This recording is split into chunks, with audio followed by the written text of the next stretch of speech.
Hi everybody, today we will talk about how to fix or how to solve the problem of Deepseek. We click on settings.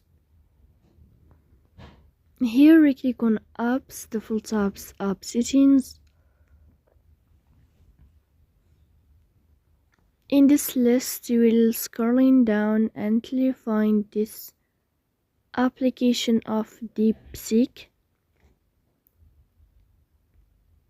Here in this page of app info you will click on first stop and you will click OK. Then you will enter to storage. Here we click on clear cache. In the end, you will turn off your phone and you will restart your phone again to fix that problem. So that's all. Don't forget to support us by like and subscribe. See you next time and thank you for your watching and your attention.